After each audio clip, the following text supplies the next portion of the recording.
Voltamos a apresentar o nosso programa É Verdade em Foco. Então, estamos aqui conversando com o nosso amigo hoje, Edegil Ferreira. Ele que é compositor evangelista ali na cidade de Várzea Grande. Está fazendo um lindo trabalho ali na cidade da Várzea Grande. Ele, juntamente com a equipe do Sonhando Alto, está aqui participando com a gente hoje desse diálogo, que vem falando sobre o Espírito Santo e algumas questões relacionadas a ele. E você pode estar participando com a gente aqui no nosso programa através do Twitter, que é o @vozdaverdade em foco. Você mandar a sua pergunta, mandar o seu questionamento.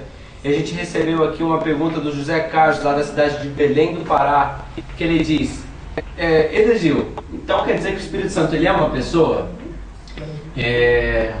Segundo a palavra de Deus aqui, desde o Antigo Testamento ao Novo Testamento, o Espírito Santo é uma pessoa. Por exemplo, o próprio Jesus, Edgar, uma das partes da Bíblia que realmente vai nos esclarecer essa pergunta, João capítulo 14, João capítulo 15, João capítulo 16, só nesses 3 capítulos nós encontramos 24 pronomes pessoais referentes ao Espírito Santo. E no grego o pronome lá, ekeinos, está exatamente no masculino. Então eu nunca vi vento receber um tratamento com pronome pessoal. Eu nunca vi água, fogo receber e ser tratado como uma pessoa. Aí alguém pode dizer o seguinte: não, mas espírito no grego é neutro, mas ele recebe um pronome pessoal. Querido, eu quero falar uma coisa para você. Se houve erro, foi da parte do próprio Jesus, porque ele trata o espírito com pronome pessoal. E isso é ligar para resolver a situação. Porque tem muita gente que diz: ah, mas a palavra espírito é pneuma e por isso é neutro em grego. É verdade. Mas se houve erro, meu querido irmão, entenda isso. Se houve erro, foi Jesus quem errou. E aí eu pergunto para você: Jesus erra? Então, se Jesus não erra, e se Jesus trata o Espírito Santo com pronomes pessoais, então, meu amigo, não duvide. Porque quando Jesus fala, Jesus realmente tem a palavra da verdade. Então, Jesus, ele apresenta o Espírito Santo como pessoa. E mais, Edgar, o Espírito Santo, a Bíblia diz que ele, por exemplo, trabalha por você e por mim. Se você pegar, por exemplo, Gênesis 6, versículo 3, o Espírito Santo, ele trabalha por nós. Ele nos convence. João capítulo 16, versículo 8. Eu nunca vi fogo convencer ninguém.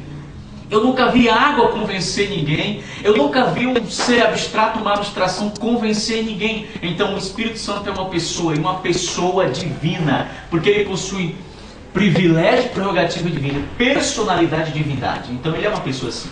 Com certeza. Muito obrigado, Edegil. Respondido aqui para esse rapaz da cidade de Belém de Maria. Tem aqui um amigo lá do Rio de Janeiro, e ele tem um questionamento aqui pra gente. O nome dele é Júnior Silva. Ele está falando assim: como que você me prova que ele não é apenas uma força, um poder, alguma coisa assim? Como que você me prova? Ele mandou aqui através do Twitter pra gente, o Júnior Silva, lá da cidade do Rio de Janeiro. Júnior Silva, eu quero falar para você que você está de parabéns, que você está conectado com o programa. Acima de tudo, você está também conectado com a palavra de Deus. Eu quero falar para você: uma pessoa só tem autoridade se estiver com a Bíblia. Se estiver fora da Bíblia, não tem autoridade nenhuma. Então, apegue-se à Bíblia, lance mão da Bíblia e estude a palavra de Deus a cada dia. E eu falo para você, a pergunta foi: como é que você me prova que ele não é apenas uma força e tal? Eu quero falar para você o seguinte: a gente não pode se demorar muito, né? Questão de tempo. Eu acho que eu vou só sintetizar, resumir. A Bíblia, no livro de Mateus, eu vou voltar para o texto que eu li no começo. Olha só, Mateus, no capítulo 28, versículo 19. Olha só, a construção gramatical é sugestiva. Diz assim o texto: e de, portanto, fazei discípulos de todas as nações, batizando-os em nome do Pai, do Filho e do Espírito Santo. Veja só, esta ideia, no nome do Pai, nome do Filho, nome do Espírito Santo, irmão, é uma ideia, embora esteja no Novo Testamento, esta ideia é uma ideia que vem já do Antigo Testamento, lá do hebraico, né? No hebraico, cadeira não recebe nome, né? Mesa não recebe nome. Só recebe nome uma pessoa, um ser pessoal. Então o texto diz: no nome do Pai, no nome do Filho e do Espírito Santo. Então só recebe nome se é uma pessoa. E digo mais para você, para ir um pouco mais adiante. Aí alguém diz assim: não, mas como esse texto fala, mas não existe trindade e tal, porque não é a pergunta. Mas quero só falar uma coisa: eu desafio qualquer pessoa a me provar o contrário. A Bíblia diz que existe trindade. Existe a trindade. Aqui no Novo Testamento, Pai, Patros, Filho, Ruios e Espírito Santo, Ragios, Pneumagos. Pai, Filho e Espírito Santo. Trindade eterna. Trindade eterna. Então, querido, a prova de que o Espírito Santo não é apenas uma força. Sabe por quê? Eu vou para o livro de Romanos, capítulo 15. Tá? Romanos 15.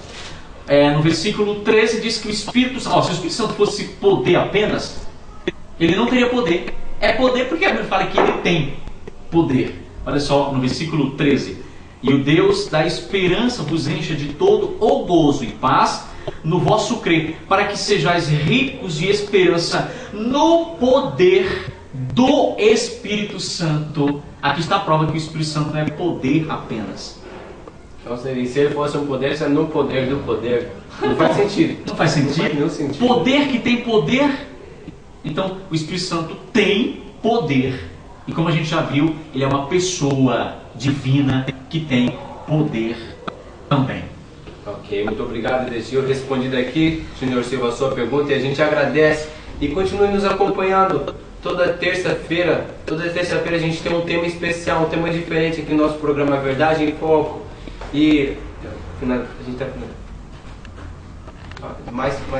Edegil, acabei de receber uma informação aqui do meu diretor que a gente ainda tem mais 10 minutos. Opa. Maravilha, né, Edegil? Então a gente pode responder aqui mais uma pergunta. Edegil, você respondeu aqui várias questões, várias perguntas aqui interessantes relacionadas acerca do Espírito Santo, a terceira pessoa da Trindade. Ele que faz um trabalho maravilhoso aqui, desde a origem do mundo. Ele está acompanhando ali e ajudando a convencer as pessoas da verdade. Está escrito, está escrito aqui. E para a nossa igreja, Edegil, para a nossa igreja e para as pessoas de hoje em dia, por que é tão importante que a igreja compreenda mais sobre o Espírito Santo? Por que, Edegil? Veja só, você que está em casa, eu quero dizer para você que é importante a gente conhecer muito mais, um pouco mais sobre o Espírito Santo. Sabe por quê? A palavra de Deus nos fala, Edgar, que o Espírito Santo, só resumindo aqui o que a gente já falou também, tá? Que a gente está indo para a parte final, para você massificar, para você guardar aí. Guarda aí, irmão. No nome de Jesus, não se esqueça disso. Atos 5, versículo 3 e 4 diz que o Espírito Santo é Deus e Deus Todo-Poderoso.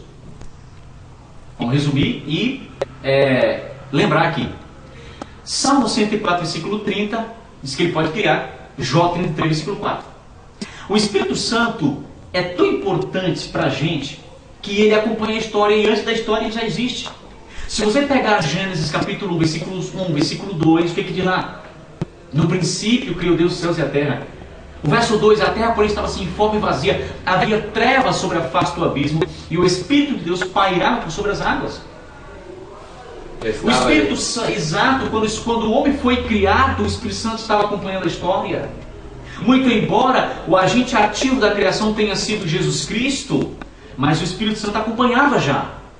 É por isso que aparece a pluralidade interna da divindade. Gênesis 1, versículo 26. Então disse Deus: façamos o homem a nossa imagem, conforme a nossa semelhança. Tenha ele domínio sobre os peixes do mar, sobre as aves do céu, sobre os animais selváticos, domésticos, e sobre os répteis que rastejam pela terra. Quando o homem cometeu o pecado, Gênesis 3:22, está lá: eis que o homem se tornou como um de nós. E mais, quando o Espírito Santo ele é apresentado em toda a história também. Ele intervém. Deus.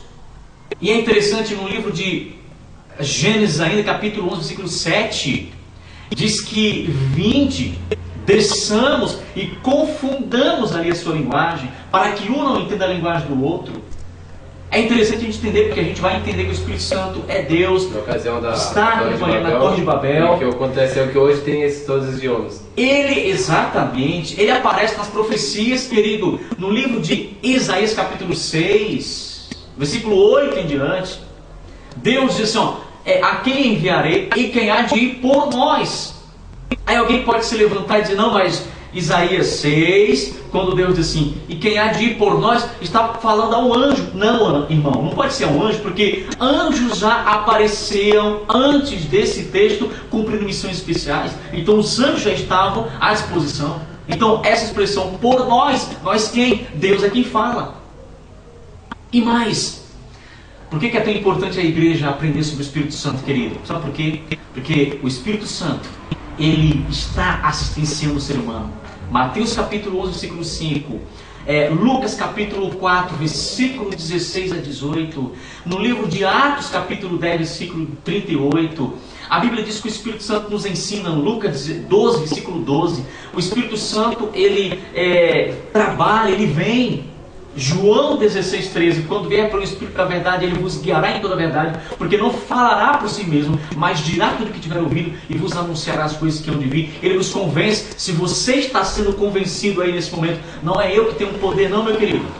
É o Espírito Santo que está fazendo a obra para você na sua vida. Prova, a Bíblia diz em João capítulo 16, versículo 8, quando ele vier, convencerá o homem do pecado, da justiça e do juízo. E uma outra questão para ir para a parte final.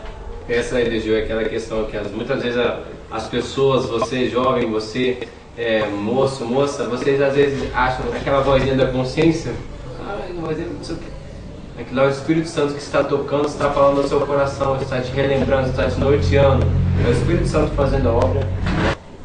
Eu quero falar para você que é muito importante a gente aprender sobre o Espírito Santo, sabe por quê? Porque o Espírito Santo é exatamente aquele que trabalha, aquele que nos envolve, aquele que nos transforma. O Espírito Santo, ele realmente está tocando no seu coração. Permita que o Espírito Santo faça a obra nesse momento. Não seja assim, ouvidos fechados para ele. Ele toca nesse momento. É por isso que é bom a igreja aprender sobre o Espírito Santo. Eu digo mais, não somente você, mas as pessoas à sua volta vão estar sendo influenciadas poderosamente com o poder do Espírito Santo. Que Deus abençoe grandemente você. Que você possa abrir o coração. E nesse momento, como o Edgar está falando aqui, o tempo já foi embora, né? A gente vai fazer uma oração. Você que está aí, você pode orar comigo nesse momento. Vamos falar com o nosso Deus nesse momento. Querido Pai, nesse momento te agradecemos, porque Tu és um Deus maravilhoso. Querido Pai, nós queremos Te agradecer, porque o Espírito Santo trabalha conosco. Eu te peço, em nome do Teu Filho Jesus Cristo, que o Espírito Santo continue nos transformando, que Ele continue nos trabalhando, e que assim a Tua igreja seja animada, avivada, reavivada, e que o poder seja derramado na forma da chuva serôdia, e que esta igreja seja uma igreja poderosa e vitoriosa, em nome de Jesus. Amém? Amém. E amém, Senhor. Amém. Amém, amém.